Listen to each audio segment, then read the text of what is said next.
At 45 years old, Dorian Westcott was the boss of a big company called Westcott Enterprises. He stood at the top of his tall glass building, looking over the city like a king. Everyone knew his name. He was rich, handsome, and the most wanted man to marry in the city. But inside, Dorian felt empty and lonely. His assistant, Beatrice, who had worked for him for 15 years, came into his office. "You have a dinner reservation tonight," she said. Then she handed him a letter. The name on the letter made his heart stop. Amara Sinclair, his ex-wife, the woman he had loved but lost because he had chosen work over love. He remembered the happy times with her, her warm smile, and also the big fights they had. He pushed the letter away and went back to work. That evening, he went to a fancy restaurant. There were crystal glasses, soft music, and quiet talking. Then he saw her, Amara. Her dark hair was shorter now, but her smile was the same. She was sitting with 3 kids, 2 girls and a boy, all around 5 years old. Dorian felt a chill. The boy's eyes, the way the girl tilted her head, they looked just like him. 6 years had passed since their divorce. He did the math in his head. "Are they?" he asked, walking toward the table. Amara looked at him with a firm face. "They're mine," she said. "Mommy, who is that?" one of the girls asked. "Just someone Mommy used to know," Amara said, her eyes never leaving Dorian. Dorian felt the world spin. "We need to talk," he said. "No, we don't," Amara said. Her voice shook a little. "You made your choice, Dorian. You picked your work over everything else." He tried to explain. He didn't know she was pregnant. His old assistant had stopped all her calls and letters. But Amara's eyes were full of pain. "Would it have mattered, Dorian?" she asked. "Would you have done anything differently?" Before he could answer, one of the girls pulled on Amara's sleeve. "Mommy, can we have dessert?" Amara smiled at her kids. "This is Lena and Nova," she said, pointing to the girls. "And this is Ezra." "They're beautiful," Dorian whispered. Amara handed him a business card. "Call me tomorrow. Not for me, that ship has sailed, but for them, if you really want to be there for someone other than yourself." Back at his table, Dorian sat quietly. He heard the laughter of the children in his head. His big empire now felt empty. The next morning, Dorian called Beatrice. "Did Amara try to reach me 5 years ago?" Beatrice looked sad. "Yes, sir, many times. Your old assistant, Miss Camille, said you didn't want to hear from your ex-wife." Dorian felt like the wind had been knocked out of him. "Call Miss Camille. Find every letter, every message." Later, he went to Amara's small office. It was simple, not like his big tower. "You came," Amara said, not surprised. "I found out about Miss Camille," he said. "I didn't know." "Does it change anything?" she asked. "It changes everything," Dorian said. "If I knew you were pregnant..." "You would have done what?" Amara interrupted. "Thrown money at us? Fit us into your schedule?" She was right. That's what he would have done back then. "Tell me about them," he said softly. Amara brought out a photo album. "Lena is the artist. Nova loves science. And Ezra, he's like how you were before the money changed you, kind and thoughtful." Dorian looked at the pictures and felt his throat tighten. He had missed so much. "They asked about their dad," Amara said. "I told them their daddy was someone I loved very much, but he had to go away." "Tell them the truth," Dorian said. "Tell them their father was a fool who lost his way, but wants to make it right." Amara hesitated. "They're in a school play next week." The 3 little pigs. Lena is the pig who builds with bricks. "Can I come?" Dorian asked, hopefully. "3rd row, left side," Amara said quietly. "It starts at 2. At the school, Dorian sat in the 3rd row. He skipped a very big business meeting to be there. Amara arrived with the kids in their costumes. "They don't know who you are yet," she whispered. "We're taking this slow." He watched Lena say her lines perfectly. After the play, he stayed back as other parents hugged their children. He wanted to hug Lena too. A teacher named Mrs. Bennett came up to him. "Amara told me you might be here. They're wonderful kids." "I'm very proud of them," Dorian said, his voice thick. "It's never too late to be a good father," Mrs. Bennett said. "Just be patient." In the next few weeks, Dorian practiced being patient. He sent art supplies for Lena, a science kit for Nova, and soccer gear for Ezra, without putting his name. Amara knew the gifts were from him. They were so excited about the soccer balls, she told him during their weekly coffee talks. "Have they asked about me?" Dorian asked. "Nova wondered if you were one of Mommy's clients," Amara said. "Ezra said you looked familiar, like in a dream." "And Lena?" "Yes," Dorian asked. "She said you had kind eyes." Tears came to Dorian's eyes. "When can I meet them?" "Really meet them?" "Soon," Amara promised. "But first, there's something you need to know." She gave him 3 folders. "These are their medical records, school reports, everything. Nova has some allergies. Ezra is scared of thunderstorms. Lena has asthma." Dorian held the folders as bags. "I'll learn every word," he said. "I'm changing my schedule. Beatrice is helping. I've told my workers I'll be working less." "And you're bored?" Amara asked. "If they don't like it, that's too bad," Dorian said. "I've given that company 15 years. Now it's time to give to my family." That night, Dorian read everything in the folders. He made notes. No strawberries or peanuts for Nova. More science books, art supplies, soccer shoes for Ezra, just in case they ever visited him. The next morning, he called his real estate agent. "The penthouse is too fancy. I need a house, one with a yard, close to good schools." Later that week, Amara looked worried. "It's Ezra. His school has a Father's Day event next week. He usually takes his uncle, but today he asked why he doesn't have a dad like the other kids."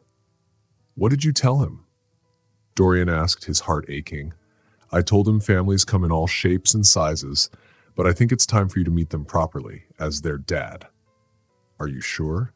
Dorian asked softly. "No," Amara said, "but they deserve the truth, and you've shown me you're serious." "When?" "This Saturday. We're going to the park near our house. They love it there." On Saturday morning, it looked like rain, but Dorian didn't care. He was getting ready for the most important day of his life. His phone rang. It was his mother, Vivian Westcott. "Christopher, what's this? I hear about you canceling the Morrison deal. Your father built this company on deals like that." "I can't talk now, Mother," Dorian said, putting on a simple blue sweater instead of a business suit. "This is about her, isn't it? I saw you with Amara at LeBlanc." "They are my children," Dorian said. "Triplets, Lena, Nova, and Ezra." Silence. "She kept this from us?" Vivian shouted. "We'll sue for custody." "No," Dorian said firmly. "Amara raised them well without us. Without me. These are my children. If you want to be in their lives, you'll respect how we do things." He hung up before she could say more. At the park, Dorian saw other families laughing and playing. He had missed all of that. Amara's car pulled in. The children ran to the playground in bright raincoats. "Are you ready?" Amara asked. "No," Dorian said. "But I don't want to wait anymore." "Kids," Amara called. "Come here for a minute." They ran over, curious. "This is Mr. Westcott," Amara began. "His name is Christopher, and he's your father." The kids stared. Ezra's mouth dropped open. Nova held Lena's hand. Lena tilted her head, studying him. "You're our daddy?" Ezra asked. Dorian knelt. "Yes, and I'm sorry I haven't been here, but I want to be here now, if you'll let me." "Where were you?" Nova asked softly. "I was being foolish," Dorian said. "I thought money was the most important thing, but I was wrong. You are what matters." "Do you have other kids?" Lena asked. "No," Dorian said. "Just you 3, and that's more than enough." Just then, Dorian's parents, Vivienne and Augustus Westcott, walked into the park wearing their fancy clothes. "Christopher," Vivienne said loudly, "these are our grandchildren. They should be at home with us, not in a park." "Mrs. Westcott," Amara said calmly, "this isn't the time or place." "Oh, it talks," Vivienne said meanly. "Did you hide our grandchildren to get money?" The children looked scared. Dorian stepped in front of them. "You will not speak to Amara that way," he said. "She loved them, raised them, gave them everything."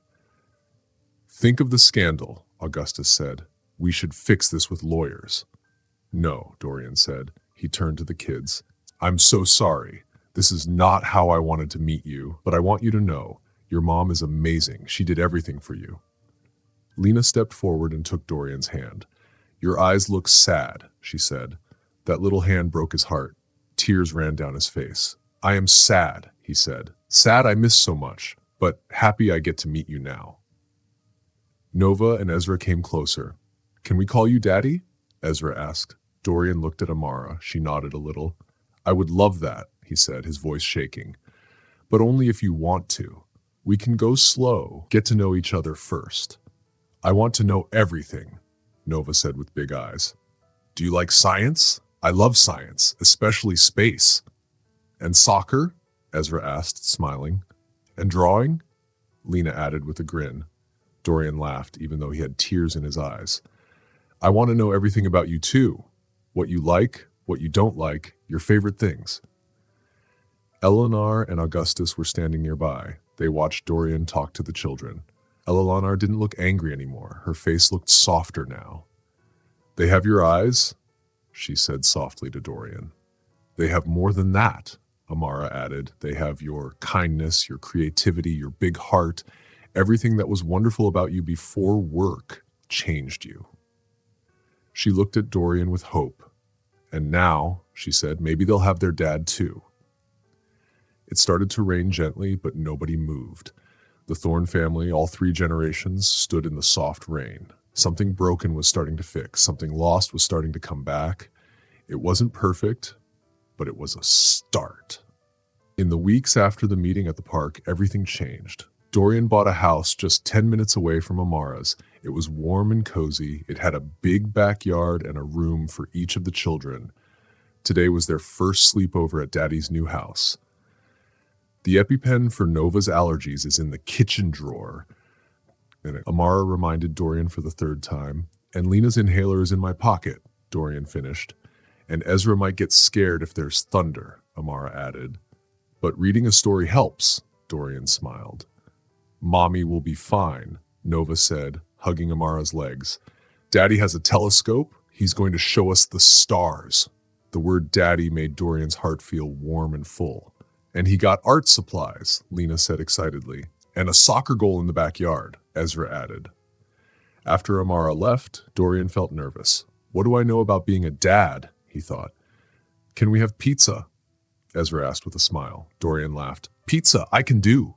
What kind do you like? He asked. Cheese, pepperoni, no anchovies. They all shouted at once. Dorian started to relax. They were just kids, his kids, and they wanted to be with him. Later, Nova found his office. What's all this? She asked, pointing at the big computer screens. This is my job, Dorian said. I help companies grow and do well. Is that why you weren't with us? Nova asked quietly. Her question felt like a tiny hammer hitting Dorian's heart. Partly, he said gently. I thought being successful meant making lots of money, but I was wrong. What does it mean then? Nova asked. Being successful means being there for the people you love, Dorian said. Like how Mommy always comes to our school plays? She asked. Exactly, Dorian said. I'm sorry I missed those plays, but I won't miss any more. Promise? Promise. The pizza came. They all sat in the living room to eat. Dorian had never done that before. The children told him about school, their friends, and their dreams. I want to be an astronaut, Nova said proudly. I'm going to play soccer in the Olympics, said Ezra. I want to make happy paintings, Lena whispered. Dorian listened to each dream with love. You can be anything you want, he said. I'll help you get there. After dinner, they set up the telescope on the back porch. That's Orion, Dorian said, pointing to the stars. See his belt? 3 stars in a row. Like us, Lena said. We're 3 in a row too. You're all special stars, Dorian said. Just like in the sky, each of you shines in your own way. The children loved that. Dorian took pictures and sent them to Amara. He wanted her to feel like she was part of the moment too. Bedtime was a bit hard. Can we all sleep in the same room? Ezra asked, hugging his stuffed dog. How about we make a big fort in the living room? Dorian said, yes. They all shouted. They made a fort with blankets, pillows, and twinkling lights. Dorian read them 3 bedtime stories until they started getting sleepy. Just as they were falling asleep, thunder rumbled outside. Ezra got scared. "It's okay," Dorian said, pulling him close. "Thunder is just the sky saying hello. That's not science," Nova mumbled sleepily. "No," Dorian smiled, "but sometimes it's okay to believe in a little magic." The kids fell asleep, but Dorian stayed awake, watching them breathe. His phone buzzed. A message from Amara. "Everything okay?" He sent her the stargazing pictures and texted, "All good. They're amazing, Amara. You did such a great job with them." Amara replied, "We did make beautiful children, didn't we?" Dorian smiled. "Yes, we did." In the morning, Dorian woke up and saw Lena already drawing. She had drawn the blanket fort with 3 small kids and 1 big person watching over them. "Is that us?" Dorian asked. Lena nodded. "It's our first night as a real family." Dorian felt tears again. "Can I keep this drawing? I want to hang it in my office." "Your work office?" Lena asked, surprised. "Yes, so when I'm there, I can remember what really matters." Later, when Amara came to pick them up, she found them in the kitchen making pancakes. There was flour everywhere. The pancakes looked funny, but everyone was laughing. "Mommy!" the kids shouted, running to hug her. "We saw stars and made a fort." "Daddy let us put chocolate chips in the pancakes," Lena added. Amara raised her eyebrow. Dorian smiled and shrugged. "It was a special night." "Can we come back next weekend?" Ezra asked. "Please," said the girls. Amara looked at Dorian. He tried to hide how much he hoped she would say yes. "We'll see," she said. But she was smiling. "Maybe next time," she added, "we can all have dinner together." Dorian's heart jumped. Not because he thought they would get back together, but because she was starting to trust him. As they were leaving, Nova turned around. "Daddy, will you come to my science fair next week? My project is about the stars we saw." "I wouldn't miss it for the world," Dorian promised. After they left, Dorian walked around his house. It was messy now, but it finally felt like home. He went to his office and pinned Lena's drawing above his computer. Then he called his assistant. "Greta, cancel my Tuesday meetings. My daughter has a science fair." "Oh, should I get her flowers?" Greta asked. "No," Dorian smiled. "Get her a chemistry set instead. And Greta, thank you for understanding." "Thank you for finally understanding too, sir," she replied. Dorian looked at the drawing again. 3 little stars, 1 big star, all under one roof. It wasn't the life he dreamed of before. It was better. Then one normal Tuesday morning, Dorian was reading papers in his office when his phone rang.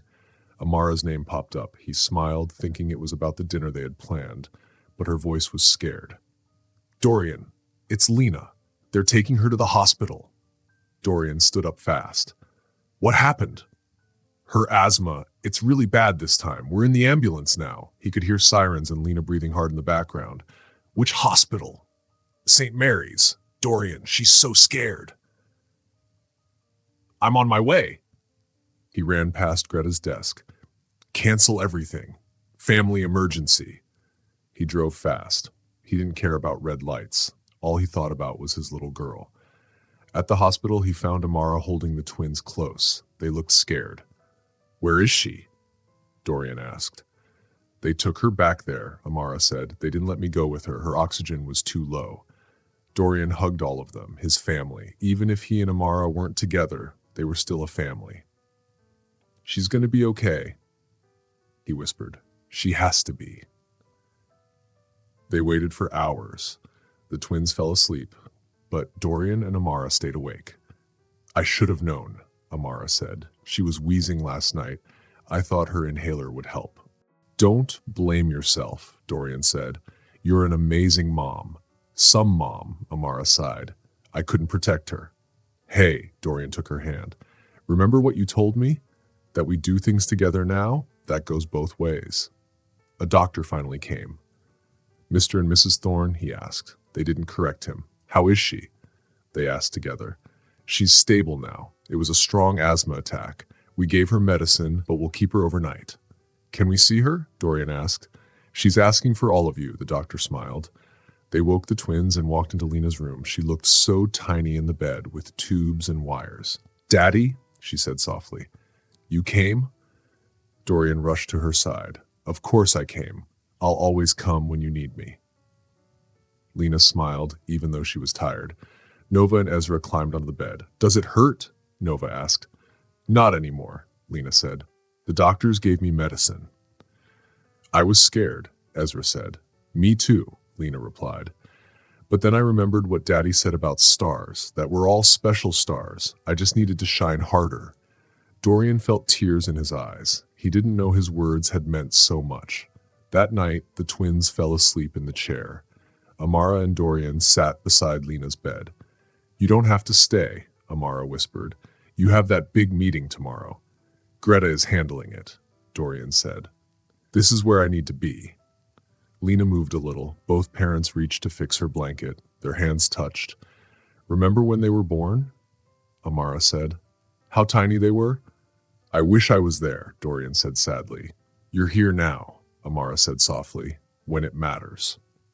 Morning came with good news. Lena was better. The doctor said she could go home the next day, but she needed better care for her asthma now.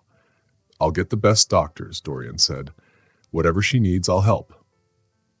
Amara started to say no, but Dorian stopped her. Please let me do this, not to show off with money, because she's my daughter. I love her. I love all of them. Amara looked at him for a moment, then nodded. Okay, but I have rules. We do everything as a team. Every choice we make, we do it together.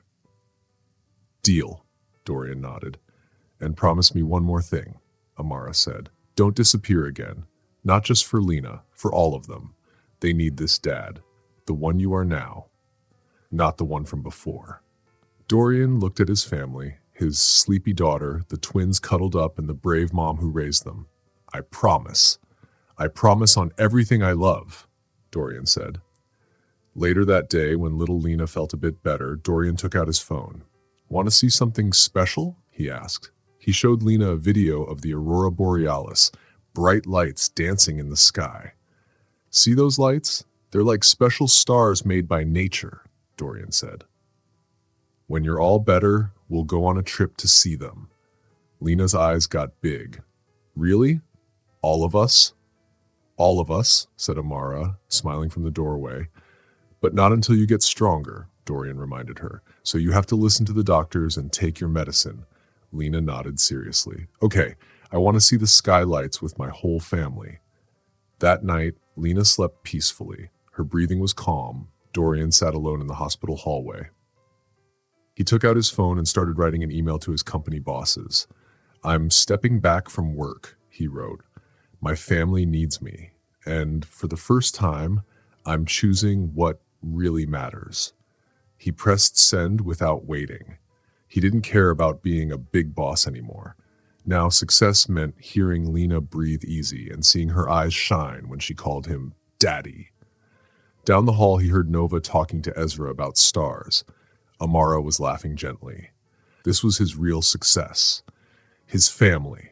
The news came out quickly. Billionaire dad quits job for family. All the business papers wrote about it. But Dorian didn't care about papers anymore. He only cared about Lena getting better. 2 weeks later, Dorian made a special art room in his house just for Lena. It had bright lights, clean air, and lots of fun art supplies. Is this really for me? Lena asked, looking at the easels and paint. All for you, princess, Dorian smiled. The doctor said you need a calm place for your breathing treatments. I thought painting might make it fun. Amara stood in the doorway, watching them. She had been watching Dorian a lot lately. He was so gentle with the kids. He was changing. The medicine time takes 20 minutes, Amara said. That's a long time for a little girl. That's why I got these, Dorian said, showing her watercolors. You can paint while the machine helps you breathe. He showed Lena the corners for her brother and sister, too. Nova had a telescope by the window, and Ezra had a cozy reading spot with sports magazines. So we can all be together while Lena does her treatments, Dorian said. Amara's eyes filled with tears. This was the man she had fallen in love with, but now he was even better than before. Mommy, can we stay here tonight? Nova asked. The kids had been going back and forth between Mommy and Daddy's houses. But now they just wanted to be together. "I wanted to talk to you all," Dorian said. He led them to the living room, and they sat on the big couch. "I think this house is too big for just me. Lena needs both her parents close. So what if we all lived here?" Amara sat up straight. "Dorian, wait," Dorian said quickly. "Not like that. I talked to a builder. We can make 2 separate homes here. You and the kids get the big house. I'll live in the guest house in the back. We'll have our own spaces, but still be close." "I want that," Ezra shouted. "Then we can play soccer together," Nova added. "And paint together," Lena whispered. Amara looked at their happy faces. "Can I think about it?" she asked. "Of course," Dorian said. "No pressure." That night, after the kids were asleep, Amara found Dorian in the kitchen. "Did you really mean what you said about the houses being separate?" "Completely separate," Dorian said. "I know we're not getting back together. I respect that. This is just about the kids." She sat down. "You've changed."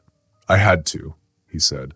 "When I saw Lena sick in the hospital, I finally understood what you were telling me years ago. Success means nothing if you don't have anyone to share it with." He looked down. The old me would have just bought machines, hired people, and stayed busy. But I missed too much. First steps, first words. I can't get those back, but I can be here now. Just then, they heard coughing. Both parents ran to Lena's room. She was sitting up, breathing hard. "I got it," Dorian said, grabbing the nebulizer. He helped Lena with her mask. Amara got out the paints. "Tell me a story," Lena said softly. "Which one?" Dorian asked. "The one about how you and Mommy met." Dorian and Amara looked at each other. They had never told that story. "Well," Dorian began, "it was a rainy day, just like today." He told them about meeting Amara in a coffee shop during law school, before he had a big company, before money was important. As he spoke, Lena painted quietly, listening. Her breathing became easier. Soon, Nova and Ezra came in and sat on the bed too. "Then Daddy got really silly and spilled coffee all over himself," Amara added. The kids laughed. "Only because you made me nervous," Dorian smiled. "You were the prettiest girl I'd ever seen." "Are you still in love?" Nova asked sweetly. The room went quiet. "We love each other in a different way now," Amara said. "We're friends, and we love being your parents." "That's okay," Lena said wisely, "as long as we're all together." Later, after the kids were asleep, Amara looked at the house plans Dorian had drawn. "The guest house really is totally separate," Dorian said. "You wouldn't even have to see me if you didn't want to." Amara smiled. "That's not what I want. The kids need both of us. You've shown that you can be the dad they need." "Is that a yes?" Dorian asked. "It's a let's try it, for them," Amara said. Dorian nodded. This wasn't a love story. It was something new. Maybe something even more special. The next morning, Dorian called the builder to start work. As he talked on the phone, he looked out the window. Ezra was kicking a soccer ball. Nova was talking about science. Lena was painting. His phone buzzed. Messages from work. He ignored them. He took a picture of the kids and sent it to his mom. "This is what real success looks like," he typed. Vivienne, his mom, wrote back, "Yes, it does. Your father and I want to come for dinner this weekend, if Amara is okay with that." Dorian smiled. Everyone was learning. Everyone was changing. All because of 3 little stars, Nova, Ezra, and Lena. In her art room, Lena painted a picture. 2 houses, one big, one small. 5 people stood between them. Above them was a sky full of stars. "That's beautiful," Dorian said, watching her. "It's us," Lena explained. "All of us together. Different, but still a family." Dorian smiled. Maybe that was the best kind of family. Moving day was full of fun and noise. Movers carried boxes. Builders finished the guest house. The children ran around, laughing. "Careful," Amara called as they almost bumped into a man with paint. "I got them," Dorian said, picking up Ezra and Nova under his arms. Lena giggled and followed. "Daddy, put us down," Nova squealed. "I don't know," Dorian teased. "Lena, should I put them down?" "Only if they help me organize my paints," Lena grinned. Vivienne, Dorian's mom, watched from the porch. Amara stood beside her. He's different now, Amara said. I haven't seen him laugh like this in years, Vivienne said. He found his real self again, Amara said. Vivienne turned to her. I owe you an apology, Amara. What I said at the park was wrong. You were just protecting your son, Amara said kindly, but you protected the children better than we ever could, Vivienne said. You gave them love instead of just a fancy name. Inside, Dorian was helping the kids set up their new rooms. In Nova's room, they hung a big solar system from the ceiling. Jupiter's the biggest planet, Nova said proudly. Just like I'm the oldest, by 2 minutes. But size doesn't matter, she added. We're all special. In Ezra's room, they made a shelf for all his soccer trophies. Even the small ones? Dorian asked. Every trophy tells a story, Ezra said. Even the ones that don't say winner. Lena's room took the longest. Everything had to be just right. Her easel, her medicine machine, and her paints all lined up. Perfect, Lena said happily. Dorian looked at her and remembered the scary hospital. Yes, he whispered, it really is perfect. That night, Vivienne made dinner, or had her chef do it. Grandma, Nova asked, will you and Grandpa visit more? Vivienne looked at Amara, who nodded. We'd like that very much, she said. Both of them? Ezra asked. Yes, both, Vivienne said. Your mom and dad are both part of this family. After dinner, Dorian walked his mom to her car. Thank you, he said. For what? For trying. For accepting this new way. She touched his cheek. Watching you today with the kids and Amara, I get it now. Some things are more important than money. Days passed, and the family found a new rhythm. Every morning, Dorian made breakfast for everyone in the main house. Then he went to work in the guest house. He still worked, but not too much. The children came in and out like it was their second home. They even made a special room there just for them, to be with Daddy. One evening, about a month later, Amara found Dorian sitting on the back porch. What's wrong? She asked. The people at work want me to come back full time, he said. What will you do? He looked at the main house. Through the window, he could see Lena painting during her evening breathing treatment. Dorian smiled. He already knew his answer. Nova was reading a book about space, and Ezra was putting his soccer cards in order. I'm going to tell them no, Dorian said firmly. I'll sell my shares if I have to. I'm not missing any more time with my kids. Amara gently touched his arm. You really have changed. I had good teachers, Dorian said, smiling and nodding toward the children inside the house. Just then, they heard Lena coughing. Both parents stood up quickly, but Amara told Dorian, It's okay, I've got this one. You took care of the morning medicine. As Amara walked to check on Lena, Dorian called out, Amara, thank you. For what? She asked. For giving me another chance to be their dad, for helping me see what really matters. She smiled and said, You did that yourself, Dorian, when you chose them over everything else. That night, after the kids were asleep, Dorian sat in his office in the guest house, but instead of looking at work papers, he opened a box full of Lena's drawings. One picture showed their 2 houses with the words, My Happy Family, written in shaky letters. Suddenly, his phone rang. It was his dad, Augustus. The board called me, Augustus said right away. They want me to change your mind. Dorian got ready to argue, but then Augustus said, I told them to go to hell. You what? Dorian asked, surprised. I told them my son finally learned something I never did, that family comes first. His voice got soft. I'm proud of you, son. Dorian looked again at Lena's drawing. Thanks, Dad. Do you want to come over this weekend? Ezra has a soccer game. I wouldn't miss it, Augustus said. Your mom already picked out her cheering outfit. After the call, Dorian walked to the main house to check on the children like he did every night. He found Amara doing the same thing. They stood quietly in the hallway between the kids' rooms, listening to their soft breathing. We did good, Amara whispered. You did good, Dorian said. I'm just trying to catch up. You're catching up just fine, she said with a smile. They smiled at each other. It wasn't a love smile, but one full of kindness. They had found a new kind of love, a friendship and partnership built on their three amazing children. As Dorian walked back to the guest house, he saw a shooting star. He remembered telling the kids that stars shine in their own way, just like families. Some people might think their family was strange. Two houses, two lives, but they were one family full of love. 6 months passed. The garden between the houses was now full of spring flowers, but something else was blooming too: healing. Today was Ezra's first big soccer game. Everyone came to watch: Dorian, Amara, Vivienne, and Augustus, even Greta. But Ezra wasn't playing. He sat on the bench looking upset.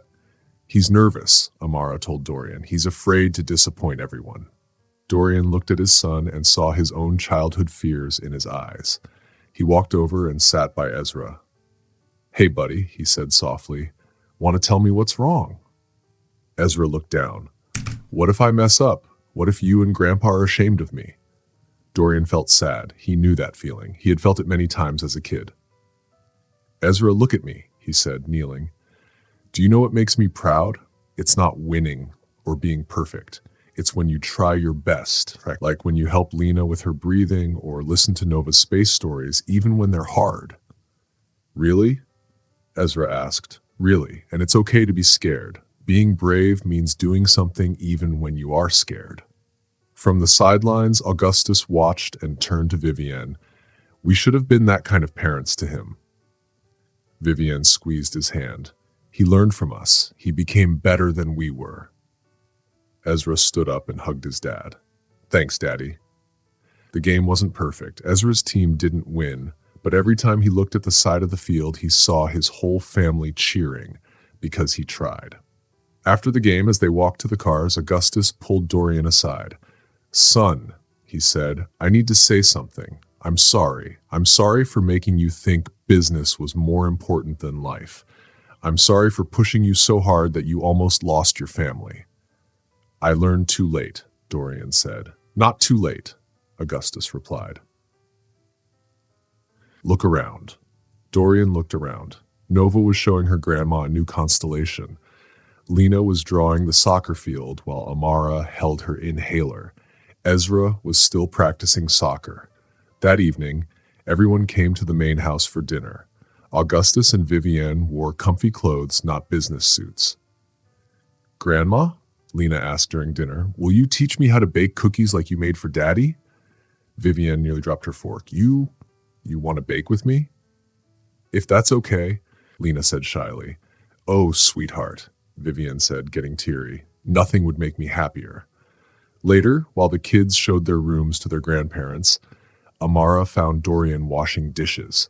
"Your parents have changed too," she said. "They're trying," Dorian agreed. "Just like me." "You've done more than try," Amara said. "You've succeeded where it really matters." "What do you mean?" Dorian asked. "Remember when we were married, you said you wanted to be a success story?" "Yes, I did," Dorian nodded. "You just needed time to find out what success really means. Now look, you're the dad who chose love over money, who became better because of mistakes." From upstairs came loud laughter. Nova was teaching Grandpa Augustus about the solar system, with sound effects. "We all have regrets," Amara said. "I regret not telling you I was pregnant sooner. You regret not being there. Your parents regret how they raised you. But regrets aren't as important as what we do next." "When did you get so wise?" Dorian teased. "When I had to raise triplets alone," Amara said, smiling warmly. That night, after his parents left and the kids were in bed, Dorian looked at old pictures. One was of him as a kid in a suit beside his father at a board meeting. Next to it, he placed a new photo of Ezra hugging him after the soccer game, both of them muddy and smiling. Then his phone buzzed. A text from Amara. "Lena's asking for you. Bad dream." In minutes, Dorian was in the main house, holding Lena as she cried. Nova and Ezra came too, worried about their sister. "Can we sleep in the fort again?" Ezra asked. Amara nodded, and soon the living room was turned into a blanket fort again. The kids fell asleep as their parents told them stories, not about parties or money, but about small, real moments that make a family. As Dorian walked back to the guest house in the early morning, he felt something deep in his heart. The pain from the past, his childhood, missing years, mistakes, was still there, but it was healing. Now it had become something else: wisdom, understanding, and most of all, love. He looked at the main house where his family was sleeping and thought, success isn't about what you get, it's about what you give. And now he had the rest of his life to give his kids everything they needed. 1 year later, the same restaurant where Dorian first met his children was now full of people again, but for a happy reason. "Happy birthday!" the crowd shouted. The triplets blew out the candles. They were 6 years old. Dorian looked around in amazement. The restaurant didn't have fancy decorations like before. Now it had balloons, streamers, and 3 cakes. Each child got their own. "Make a wish," Amara said. "But we already have everything we want," Nova said honestly. Vivienne dabbed her eyes. Augustus smiled proudly. They were not the cold grandparents they used to be. Now Vivienne baked cookies with Lena every Tuesday, and Augustus never missed a soccer game. "Speech," Greta shouted. She was more like family now than an assistant. Dorian stood up. "A year ago, I thought I had everything: money, power, success. But I was wrong. I had nothing, because I didn't have what really mattered." He looked at his children. Lena wore a purple dress, Nova had star hair clips, and Ezra wore his soccer shirt, even at the party. Then 3 little stars came into my life and showed me what true success is. It's Lena's stronger breathing, Nova finding new stars, Ezra scoring his first goal. He looked at Amara, and it's also forgiveness, kindness, and second chances. "Thank you for letting me be their dad." "Group hug," Ezra yelled, and all 3 kids hugged their father tightly.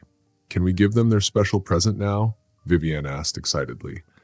3 big envelopes were given to the kids. Inside were letters and papers. "What is this?" Nova asked. Dorian explained. "Remember we talked about families being different? Some live in 1 house, some in 2, some have different names." The kids nodded. "These papers make it official that you're Westcott family members, only if you want to be. You can keep your mom's last name or choose both names." "Can we have both?" Lena asked. "Like Sinclair Westcott?" Dorian and Amara smiled proudly. "Of course you can," Amara said. "I want that too," said Nova. "Me too," said Ezra. And so it was decided. The papers were signed. They were now Sinclair Westcott, a unique and loving family. That night, after the party ended, Dorian stood in the same spot where he first saw his kids a year ago. Amara sat next to Dorian. "A penny for your thoughts?" she asked. Dorian smiled. "I was just thinking about that night. I was so scared when I thought the kids might be mine. But now, I can't imagine my life without them." "You've come a long way," Amara said softly. "We all have." Dorian said. He looked over at their children. They were showing their grandparents a new game they had made up. "Thank you, Amara." "For what?" she asked. "For not giving up on me, for letting me be part of their lives, for showing me what really matters." She touched his arm gently. "You did the hard part, Dorian. You made the choice. You chose them, and every day you keep choosing them. And I always will," he said. Just then, the children ran over, full of cake and laughter. "Daddy, can we show Mommy our surprise now?" Dorian looked at his watch. "Perfect timing," he said. They all went outside to the restaurant's garden. The sun was setting, and the sky was full of beautiful colors. "Look up," Dorian told them. Right on time, lights started dancing across the sky. It wasn't the real northern lights he had promised them, but a special light show he arranged. It looked like magic lights in the sky. "It's magic," Lena whispered. "Just like our family," Nova said. "Better than winning any soccer game," Ezra said proudly. Dorian looked at his family. The kids were smiling up at the lights. Amara was smiling too. His parents were holding hands like young teenagers. Aunt Greta was taking pictures of everything. This was his real treasure, his real happy ending. 1 year ago, Dorian had been a very different man. He only cared about money and winning. Now he cared about hugs, bedtime stories, soccer games, science projects, and crayon drawings. "Daddy," Lena said, tugging his sleeve, "will you teach me how to draw the lights?" "Of course, Princess," Dorian said. "We can try tomorrow during your breathing treatment." "Can we all draw together?" Nova asked. "I'm not good at drawing," Ezra said. "That's the best reason to draw," Dorian said, laughing. "Families try things together, even when we're not good at them." Later that night, after the party was over and the children were sleeping in their rooms, Dorian sat in his guest house. He looked at the birthday cards they gave him. Each one was special. Lena had made a pretty drawing. Nova's card had cool facts about birthdays in different places. Ezra's card had a soccer ball sticker and funny, crooked letters. Dorian put them in a special album. It wasn't for business or fancy news stories. It was full of real memories, his children's drawings, school papers, and family photos. On the last page, he placed a brand new photo from tonight. It showed all of them looking up at the lights, their faces full of wonder. Under the picture he wrote, "The real meaning of success is loving and being loved in return." Dorian Westcott used to be known as the tough man who had everything: cars, money, big deals. But now he had something even better: a family that showed second chances are real, that love can heal the past, and that the best happy endings come when you're not even looking. That night, he walked from his guest house to the main house to check on the kids one more time, just like he always did. As he watched them sleep, he smiled. This life, this love, this moment, it was better than any treasure. It was more special than all the stars in the sky. He had found his true fortune, and it was full of hugs, laughter, and love.